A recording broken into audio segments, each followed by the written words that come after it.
સ્વાગત છે તમારું ફરી એક આજના આ વિડીયોની અંદર। મિત્રો આજના આ વિડીયોની અંદર આપણે પીએમ કિસાન સન્માન નિધિ યોજના થકી જે હપ્તાનો લાભ મળી રહ્યો છે એના વિશે વાત કરીશું। પીએમ કિસાન સન્માન નિધિ યોજનાનો 21મો હપ્તો ક્યારે આવશે એના વિશે વાત કરીશું ને સાથે હવે 21મા હપ્તાના 2000ના હપ્તાની સાથે એક મોટો જ અહીંયા તમને લાભ થવા જઈ રહ્યો છે।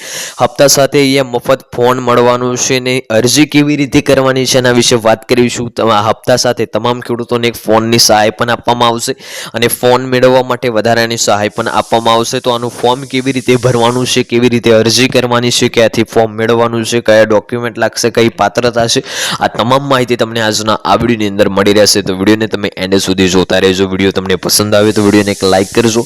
તમે આપણી આ ચેનલ ઉપર નવા હોય તો ચેનલને સબસ્ક્રાઇબ કરી લેજો અને કોમેન્ટ કરીને ખાસ જણાવજો કે આપણો આ વિડીયો તમે કયા ગામમાંથી અને કયા જિલ્લામાંથી જોઈ રહ્યા છો, જેથી કરીને આપણને પણ ખબર પડે કે આપણો આ વિડીયો આ ગામ આ જિલ્લા સુધી પહોંચી રહ્યો છે। તો વિડીયોની જે છે હવે આપણે શરૂઆત કરી લઈએ। તો સૌપ્રથમ વાત કરીએ તો ભારત કૃષિ પ્રધાન દેશ છે। તમને ખબર હશે કે જે આપણો ભારત છે, ભારત કૃષિ પ્રધાન દેશ છે।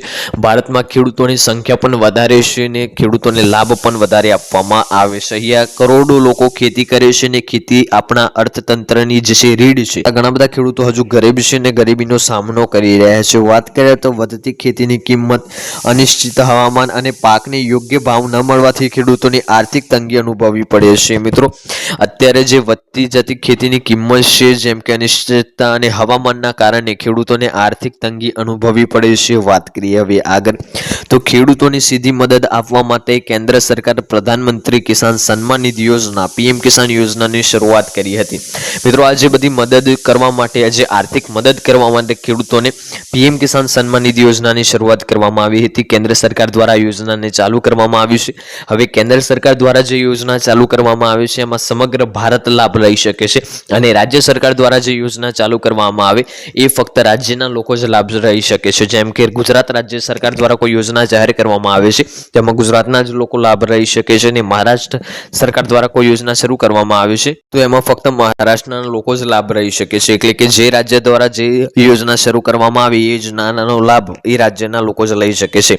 આ યોજના અંતર્ગત નાના અને મધ્યમ ખેડૂત પરિવારોને દર વર્ષે 6000ની સહાય આપવામાં આવે છે। મિત્રો આ યોજના અંતર્ગત નાના અને જે મધ્યમ પરિવારો છે, જે નાના લોકો છે, જે ગરીબીમાં જીવી રહ્યા છે એ લોકોને વર્ષે 6000 રૂપિયાની સહાય આપવામાં આવે છે। વાત કરીએ તો આ રકમ 3 હપ્તામાં ખેડૂતોના બેંક એકાઉન્ટમાં સીધી જમા થાય છે। જે આ રકમ છે ખેડૂતોના બેંક ખાતામાં 3 હપ્તામાં સીધી જ જમા કરી દેવામાં આવે છે।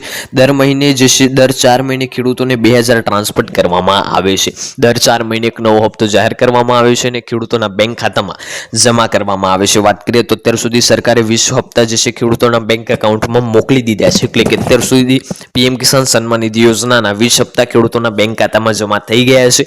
એક હપ્તો 2000નો હોય છે, જોવા જઈએ તો 20 હપ્તા એટલે કે કુલ ટોટલ 40000 રૂપિયાની સહાય પીએમ કિસાન સન્માન નિધિ યોજના થકી ખેડૂતોના બેંક ખાતામાં જમા કરી દેવામાં આવી છે। વાત કરીએ હવે આગળની તો ખેડૂતોની નજર 21મા હપ્તા ઉપર છે। જે પણ ખેડૂત મિત્રને એ 20મા હપ્તાનો લાભ મળી ગયો છે, ખેડૂતની નજર હવે 21મા હપ્તા ઉપર છે કે ક્યારે પીએમ કિસાન સન્માન નિધિ યોજનાનો 21મો હપ્તો આવે।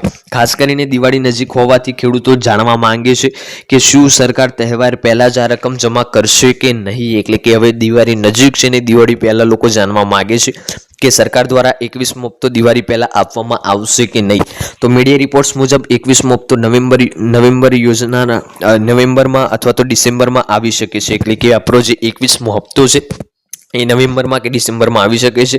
આ વખતે હપ્તો જે છે દિવાળી બાદ ખેડૂતોના બેંક એકાઉન્ટમાં આવી શકશે। એટલે કે જે આ વખતે હપ્તો છે એ દિવાળી પછી જ ખેડૂતોને મળી શકશે। વાત કરીએ તો જો કે સરકાર તરફથી હજુ કોઈ સત્તાવાર રીતે જાહેરાત કરવામાં આવી નથી। વાત કરીએ આગળની, જો ખેડૂતોએ કેવાયસી પૂર્ણ નથી કર્યું તો તમારે એ ભૂલને સુધારવાની છે અને તમારું કેવાયસીનું વેરિફિકેશન કરાવવાનું છે। કેવાયસી કરેલું નહીં હોય તો 21મા હપ્તાનો લાભ તમને નહીં મળે। સાથે તમારું લેન્ડ સેન્ડિંગ યસ હોવું જોઈએ, કેવાયસી સ્ટેટસ યસ હોવું જોઈએ, Aadhaar bank account sending status yes હોવું જોઈએ। આ ત્રણ વસ્તુ યસ હશે તો જ તમને યોજનાનો લાભ મળશે। વાત કરીએ તો જે ફોનની યોજનાની વાત થઈ હતી એના માટે તમારે આઈ ખેડૂત પોર્ટલ ઉપર જવાનું છે અને ત્યાં ફોન સહાય યોજનાને સિલેક્ટ કરીને એનું ફોર્મ ભરવાનું છે, જેથી કરીને તમને એ વધારાનો લાભ મળશે। તો આજનો આ વિડીયો પર એ પૂર્ણ કરીએ છીએ। વિડીયો પસંદ આવ્યો હોય તો વિડીયોને એક લાઇક કરજો। આપણી ચેનલ ઉપર નવા હોય તો ચેનલને સબસ્ક્રાઇબ કરી લેજો અને કોમેન્ટ કરીને ખાસ જણાવજો આજનો વિડીયો તમને કેવો લાગ્યો। મળીશું આગળના વિડીયોમાં, ત્યાં સુધી જય ભારત, જય હિન્દ।